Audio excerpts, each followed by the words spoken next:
ونستغفره ونصلي على رسوله الكريم. قال الله تبارك وتعالى في كتابه العظيم: قل متاع الدنيا قليل والآخرة خير لمن اتقى.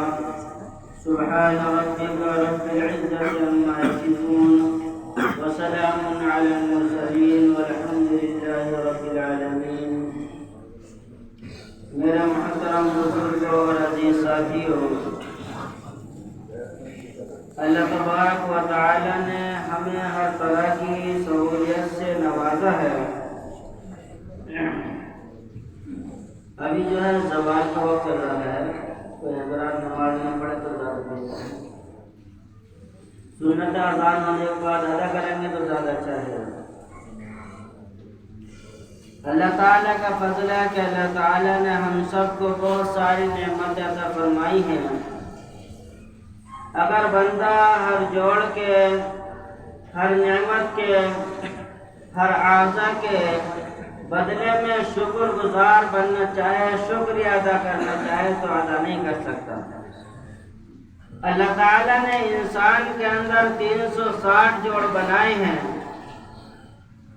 آدمی کہیں گرتا ہے تو سمجھ جاتا ہے، دوسری جگہ گرتا ہے تو نقصان ہو جاتا ہے، کہیں اور گرتا ہے تو سمجھ جاتا ہے، پھر ایسی جگہ اس کو ٹھوکر لگتی ہے کہ جہاں امید بھی نہیں ہوتی وہ ہاتھ پیر ٹوٹ جاتا ہے. بھئی اللہ تعالیٰ نے اتنا اچھا نظام ہمیں بنا کر عطا فرما دیا، جس نظام کے تحت ہم چل رہے ہیں. اللہ تعالیٰ نے ہر چیز ہماری فائدے کے لیے بنائی. ہمیں یہ غور کرنا ہے کیا ہم اللہ کی اطاعت کر رہے ہیں یا نہیں کر رہے. کیا ہمیں اللہ کی اطاعت کرنے کا حق ہے یا نہیں. اگر اللہ کی اطاعت سے روگردانی کرنے لگے، اعراض کرنے لگے، اللہ کا عذاب نازل ہوگا، غصہ نازل ہوگا، یا اللہ تعالیٰ ہم پر مہربان ہو جائے گا. میرے دوست، اگر ہم کسی مالک کی نافرمانی کریں گے، اس کے حکم کے خلاف چلیں گے، وہ تو ناراض ہی ہوگا، راضی نہیں ہو سکتا، مہربان نہیں ہو سکتا ہے. بلکہ جس طرح دنیا کا، کمپنی کا، فیکٹری کا مالک ہوتا ہے، اس کو مینیجر راضی کرنے کی فکر رہتا ہے، کام بہترین اچھا کر کے پیش کرتا ہے، اس کے سامنے وہ خوش ہو جاتا ہے، انعام بھی دیتا ہے. اور وہ مینیجر اپنے ماتحتوں کو جن کے ذریعے کام ہوتا ہے ان سے خوش ہوتا ہے، انہیں انعام دیتا ہے. تو اگر اللہ ہم سے راضی ہوگا تو اللہ تعالیٰ ہماری نعمتیں بڑھا دے گا، اور اللہ تعالیٰ ہم سے ناراض ہوگا، نعمتیں ملیں گی لیکن اس کے اندر جو برکت تھی، جو رحمت تھی، جو فائدے تھے وہ ختم ہو جائیں گے، بے سکونی آ جائے گی، بے اطمینانی آ جائے گی. اور اطمینان کس چیز سے آئے گا؟ اطمینان کون سی چیز ایسی لانے والی ہے جو اللہ کو راضی کرنے والی بھی ہے اور اطمینان بھی آ جائے؟ سب سے بڑی چیز ہے جو اللہ تعالیٰ سے نکلا ہوا قرآن مجید ہے، جس کو ہم سالوں سالوں تک تاکوں میں سجا کر رکھتے ہیں.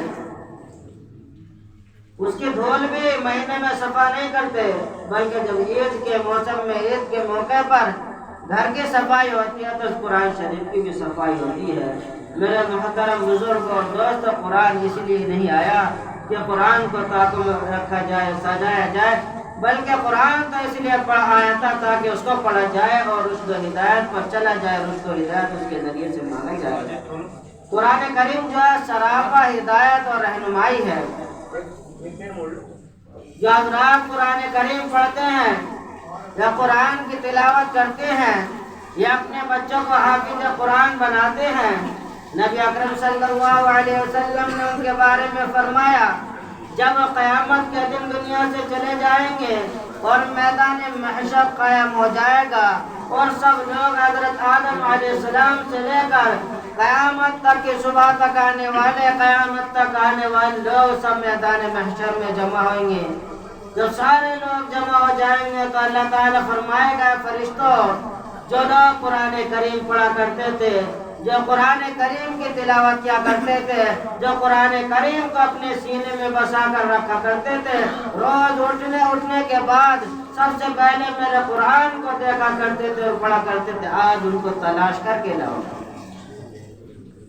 نبی اکرم صلی اللہ علیہ وسلم نے فرمایا، میرے و صحابہ نبی اکرم صلی اللہ علیہ وسلم نے فرمایا میدان محشر کے اندر جب اللہ تعالیٰ حافظ قرآن کو ڈھونڈنے کے لیے حافظ قرآن کو تلاش کرنے کے لیے فرشتوں کو بھیجے گا تو فرشتے تلاش کرنے کے لیے نکل جائیں گے،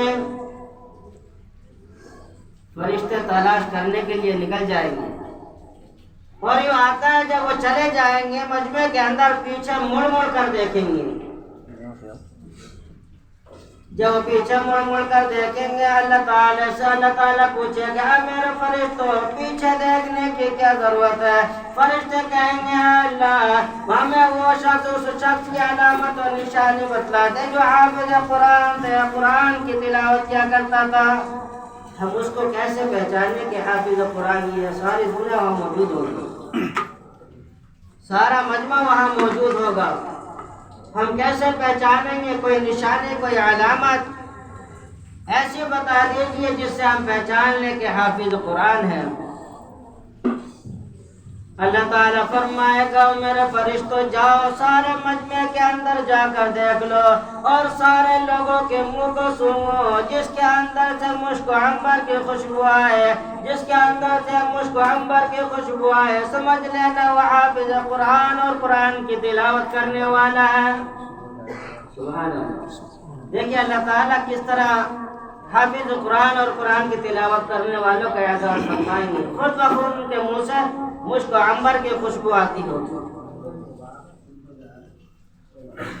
اللہ تعالیٰ فرمائے گا فرشتہ سے او میرے فرشتوں عرش کے سائے کے نیچے، عرش کے نیچے ان لوگوں کے لیے نور کے ممبر لگا دو، نور کی مسارے لگا دو، یہ دنیا کے اندر فاقہ زرا کرتے تھے، یہ دنیا کے اندر پریشانیوں میں جیا کرتے تھے، یہ دنیا کے اندر بہت کم کھا کر جیا کرتے تھے، یہ قرآن کریم کی تلاوت کر کے مجرم کو راضی کر کے یہ میرے خوشنودی حاصل کرنے کے لیے مجھے راضی کرنے کے لیے صبح کو سحری میں کھایا کرتے تھے اور پورا دن قرآن کی تلاوت کر کے رات کو مصلی پہ کھڑے ہو کر میرا قرآن پڑھا کرتے تھے، آج ان کے لیے نور کے ممبر لگا دو۔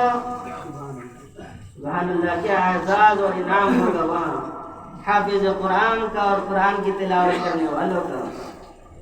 ہم لوگ یہ سمجھتے ہیں کہ قرآن پڑھنے سے ثواب ملتا ہے، بلکہ جتنا پڑھنے سے ثواب ملتا ہے پڑھنے والوں کو اتنا ہی سننے والوں کو بھی ثواب ملتا ہے، سننے والوں کا بھی اجر ہے، سننے والوں کو بھی ثواب سے خالی نہیں رہا جائے گا بلکہ ان کو بھی ان کے دامن کو بھی بھر دیا جائے گا۔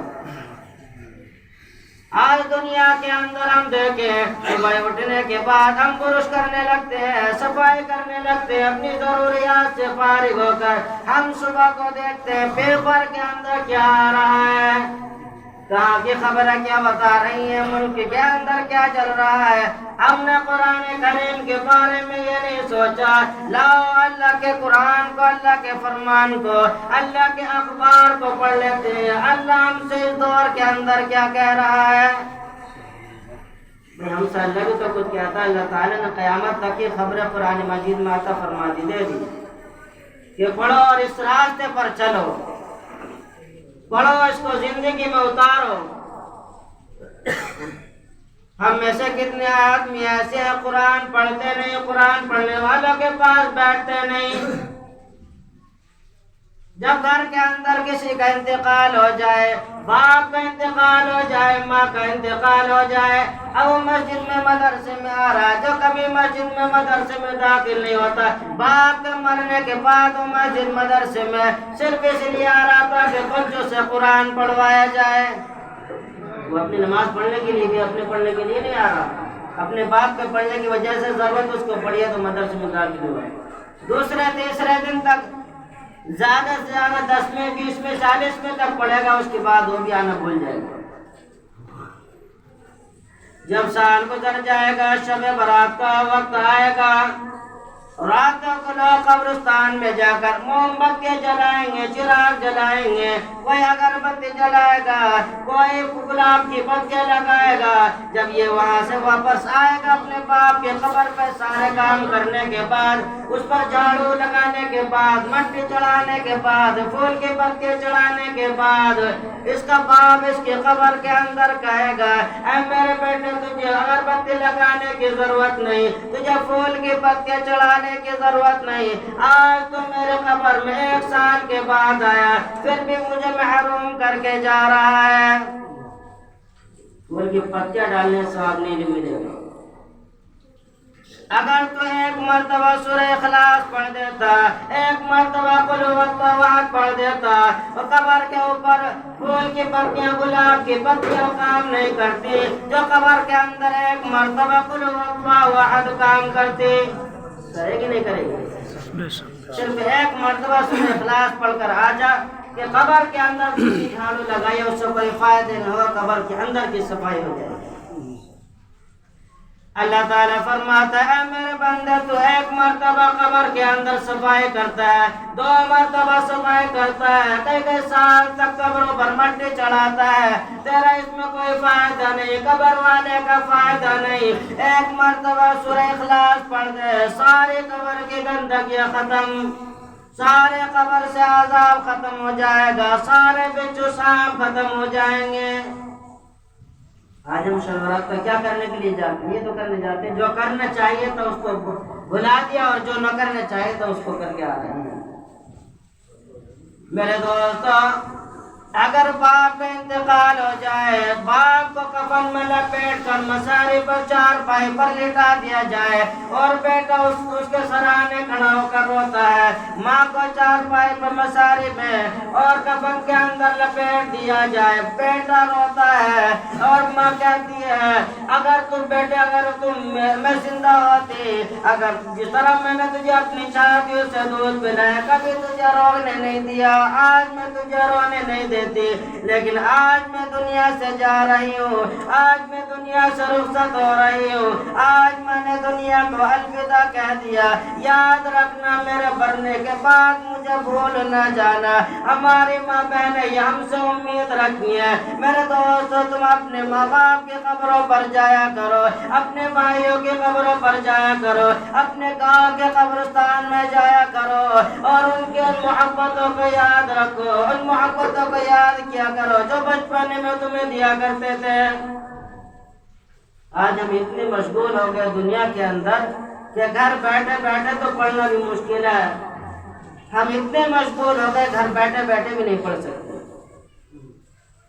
میرے دوستو، کم سے کم اتنا تو کر لو، مرنے سے پہلے اپنی زندگی کے اندر اپنا انتظام کر لو۔ بھائی جب ہم اپنے ماں باپ کے لیے نہیں کرتے تو ہماری اولاد ہمارے لیے کیا کر دے گی؟ یہ امید ہے۔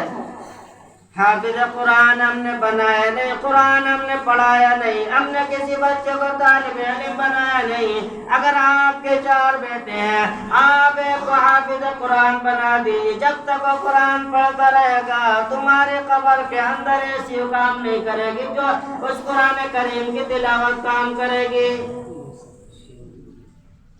میرے دوستو، قدر جب ہوتی ہے جب اللہ کی نگاہ کے اندر معزز بن کر رہے، دنیا میں کس طرح زندگی گزر جائے گی، لیکن جو اللہ کی نظر میں معزز و محترم ہے وہ آخرت میں بھی معزز اور محترم رہے گا، اور جو دنیا کے اندر ذلیل اور رسوا ہو کر زندگی گزارے وہ آخرت بھی ان کی بگڑ جائے گی، خراب ہو جائے گی۔ آج ہم 4 پیسے کے لالچ میں اپنی زندگی نہ بگاڑے، اپنی اولاد کی زندگی نہ بگاڑے۔ میرے دوستو، پڑھائی کے معاملے میں، لکھائی کے معاملے میں، تربیت کے معاملے میں، اپنے بچوں کو بنانے کے معاملے میں، اپنے بچوں کو سلیقہ سکھانے کے معاملے میں وہاں محبت نہیں دکھائی جائے گی، وہاں ڈانٹ کام کرے گی۔ محبت بھی کیجیے، ڈانٹ بھی دیجیے، دونوں کو سلیقہ سکھائیے، ہماری اولاد ہمارے مرنے کے بعد بھی یاد کرے گی۔ اگر ہم اپنے بچوں کو بھی وقت نہیں دیں گے تو پھر کس کو وقت دیں گے؟ کس کے لیے ہم کما رہے ہیں؟ کون ایسا جو ہماری زندگی میں کام آئے گا، مرنے کے بعد کام آئے گا؟ وہ ہماری اولاد ہے۔ میرے دوستوں، ماں بہت بڑی دولت ہوتی ہے، باپ بہت بڑی دولت ہوتی ہے۔ رات آدھی رات ہو جائے اور بیٹا بھی کام پر سے آنے والا ہو، بچے سو جاتے ہیں، بیوی سو جاتی ہے، ماں چارپائی پر بیٹھ کر دروازے کی طرف تکتی رہتی ہے، کب میرا بیٹا آئے گا، کب کھانا کھائے گا اور کب میں اس کے بعد سوؤں گی۔ یہ ماں ہے جو بچے کے لیے ہر وقت تڑپتی رہتی ہے۔ ایک بیٹا ہے جو ماں کے لیے ہر وقت گالیاں منہ پہ رکھے ہوئے ہیں، زبان سے گالیاں نکال رہا ہے، اس کی بے ادبیاں کر رہا ہے، اسے ٹھوکروں سے مار رہا ہے، اسے گھر سے نکال رہا ہے۔ آج ایسی تم نے اپنے بچوں کے لیے لگوا دی، ایسی اپنی بیوی کے لیے لگوا دی۔ باپ چارپائی پر بیٹھک میں پڑا ہوا ہے، ایک پنکھا اس کے سر پر نہیں ہے۔ ہوتا نہیں ہوتا، اگر بیوی کہتے ہیں کہ یا تو اس کو رکھ لینا یا مجھ کو رکھ لینا، دونوں میں سے ایک کا فیصلہ کرنا پڑے گا، تو وہ باپ کی یا ماں باپ کی چھٹی کر دیتا ہے، لیکن بیوی کی چھٹی نہیں ہوتی، بیوی کی چھٹی نہیں ہوتی۔ بلکہ اگر کوئی عورت ایسی ہے کہے کہ یا تو باپ کو رکھ لو یا مجھے رکھ لو، یا تو ماں سے بنا لو یا مجھ سے بنا لو، بہن سے بنا لو یا مجھ سے رکھو، تو ایسی عورت سے کہہ دو اگر وہ مرغا مانگتی ہے بہترین کوالٹی کا مرغا ملے گا، کپڑے کی بات کرتی ہے بہترین کپڑے ملیں گے، لیکن جب بھائی بہن کی باری آ جائے اور جب ماں باپ کی باری آ جائے تو بیچ میں پل بننے کی ضرورت، دیوار بننے کی ضرورت نہیں ہے، بلکہ راستے سے ہٹ جانا، تیرا کام تیری جگہ پر ہے اور میرا کام میری جگہ پر ہے، تب تو ہمارے اندر کامیابی آ سکتی ہے۔ ورنہ باپ کمرے کے اندر بیٹھک میں پڑا ہوا ہے اور ایک پنکھا بھی اس کے سر پر موجود نہیں ہے، تو کیا آپ کو دعا دے دے گا؟ کیا آپ کے بچوں کو دعا دے گا؟ کیا آپ کی بیویوں کو دعا دے گا اچھے رہنے کی، صحیح رہنے کی؟ کبھی نہیں دے سکتا۔ اگر ماں کی زبان سے ایک مرتبہ نکل گیا کہ تو بے اولاد رہے، تجھے اولاد نصیب نہ ہو، تو ساری دنیا کے چکر لگا لینا، سارے مزاروں پر گھوم لینا، کہیں اولاد ملنے والی نہیں۔ یہ مل جائے کہیں کس مزار پر جا کر، کوئی اللہ والا دینے والا نہیں ہے، کوئی پیر فقیر دینے والا نہیں ہے۔ جب اللہ کی طرف سے نہ ہو تو کوئی دنیا میں کچھ نہیں کر سکتا، اور اللہ کی طرف سے نگاہ سیدھی ہو جائے تو کوئی روکنے، ساری دنیا میں روکنا چاہے تب بھی نہیں روکے۔ بزرگان دین بزرگان کی جگہ پر ہے، اولیاء اللہ اپنی جگہ پر ہے، ان کا مقام اپنی جگہ پر ہے، لیکن اتنا اونچا بھی ان کو نہ بنایا جائے کہ خدا کے مقابل بنا لیا جائے، اتنا اونچا بھی نہ ان کو اٹھایا جائے، خدا ہی سمجھ لیا جائے، بلکہ بندے کو بندے کا درجہ دو، نبی کو نبی کا درجہ دو، رسول کو رسول کا درجہ دو، اور اللہ کو اللہ کا درجہ دے دو، اور جو گھر کے اندر کمیاں ہو گئی ہیں تم ان کمیوں کو دور کر لو۔ ایک مرتبہ نبی اکرم صلی اللہ علیہ وسلم مسجد نبی کے اندر بیٹھے ہوئے ہیں، حضرت جبریل علیہ السلام تشریف لائے، حضرت ابو ذر غفاری آپ کے قدموں میں بیٹھے ہوئے تھے۔ حضرت جبریل علیہ السلام نے فرمایا اللہ کے رسول یہ ابو ذر غفاری ہیں۔ نبی اکرم صلی اللہ علیہ وسلم نے فرمایا یہ ابو ذر غفاری ہے، میرا خادم ہے، میرا دیوانہ ہے، میرے قدموں میں رات دن پڑا رہتا ہے۔ حضرت جبریل علیہ السلام سے پوچھا کہ آپ کو کیسے پتہ چلا کہ ابو ذر غفاری ہیں؟ حضرت جبریل علیہ السلام نے فرمایا اللہ کے رسول مجھے ہی نہیں بلکہ اور جتنے فرشتے ہیں آسمانوں کے اندر، جتنے فرشتے ہیں جو ان کو جانتے ہیں، اتنے لوگ دنیا میں ان کو نہیں جانتے۔ اللہ کے رسول صلی اللہ علیہ وسلم نے پوچھا ایسا کون سا عمل ہے، ایسی کیا بات ہے جس کی وجہ سے یہ مشہور ہیں فرشتوں کے اندر بھی؟ حضرت جبریل علیہ السلام نے فرمایا کہ دو کام ان کے، دو عمل ان کے صبح شام اللہ تعالیٰ کے دربار میں جاتے ہیں۔ پہلا کام تو ان کے دل کے اندر گھمنڈ نہیں، تکبر نہیں، اکڑ نہیں، مزاج بھی میٹھا، اخلاق بھی اچھے ہیں، درست ہے، نرمی اور انکساری والے یہ ہیں۔ پہلی بات یہ کہ ان کے اندر تکبر و گھمنڈ نہیں ہے۔ پوچھا اے جبریل دوسرا عمل کیا ہے؟ جبریل علیہ السلام نے عرض کیا اللہ کے رسول رحمت والے نبی او کملی والے نبی دوسرا عمل ان کا یہ ہے، صبح کو سورہ اخلاص قل هو اللہ احد کی جب تلاوت کرتے ہیں، اللہ تعالیٰ کو ان کا پڑھنا اتنا پسند آتا ہے، اتنا پسند آتا ہے کہ زمین پر پڑھتے ہیں اور اللہ تعالیٰ فرشتوں سے اور جنت کی حوروں سے کہتے ہیں ابو ذر کو سورہ اخلاص کی تلاوت کر رہا، سب لوگ غور سے سنو۔ تو جنت کی حوریں بھی اور فرشتے بھی سنتے ہیں، جس کی وجہ سے اللہ تعالیٰ نے ان کے مقام کو بڑھا دیا۔ اور جس گھر کے اندر سورہ اخلاص پڑھی جائے گی، جس گھر کے اندر سورہ معوذتین پڑھی جائے گی، وہ گھر تمام برائیوں سے پاک اور صاف ہو جائے گا۔ تعویذ لگانے سے، نقشے لگانے سے پاک نہیں ہوتا۔ جو کام عمل کا وہ عمل کیجئے، اپنا عمل بنائیے تو انشاءاللہ دنیا بھی مل جائے گی اور آخرت بھی ملے گی۔ اور عمل سے ہٹ کر زندگی گزاریں گے تو نہ تو آخرت ہی ملے گی اور نہ ہی دنیا ہی ملے گی، دنیا ہی بیکار ہو جائے گی اور آخرت بھی بگڑ جائے گی۔ اس لیے ضرورت ہے قرآن کا اپنی زندگی میں اتارو۔ کوئی آدمی ایسا نہیں جو سورہ اخلاص قل هو اللہ احد پڑھنا نہیں جانتا ہو، سب جانتے نہیں جانتے، سب جانتے ہیں، کوئی نہیں جانتا ہوگا، کوئی ایسا مل ہی نہیں سکتا نہ جانتا ہو، کوئی اللہ باللہ کوئی ایک آدھ ہو تو کہہ نہیں سکتے، لیکن اکثر جو ان پڑھ بھی ہے اس کو بھی قل هو اللہ احد یاد ہوتی ہے۔ اگر پوری یاد نہ ہوئی تو اٹا اٹا کے ضرور سنا دے گا، لیکن قل هو اللہ احد سنا دے گا۔ اسی قل هو اللہ احد کو اپنے گھروں کے اندر صبح اور شام پڑھنے کا معمول بنا۔ صبح کو اٹھنے کے بعد، نماز کے بعد، صبح کو شام کو بستر پہ جانے کے بعد معمول بنانے 100 مرتبہ پڑھ لے گا، پھر دیکھو گھروں کے اندر کیسے برکت آتی ہے اور اللہ طرف سے کیسے رحمت نازل ہوتی ہے اور کس طرح پریشانیاں دور ہوتی ہیں۔ سب عمل کریں گے بھائی؟ سورہ اخلاص کو اپنے گھروں کے اندر دکان پر بیٹھو، وہاں پڑھو تاکہ اللہ تعالیٰ اس کی برکت سے جو ہماری پریشانیاں دور فرما دے۔ اللہ تعالیٰ ہم سب کو کہنے سننے سے زیادہ عمل کرنے کی توفیق مرحمت فرمائے، آمین۔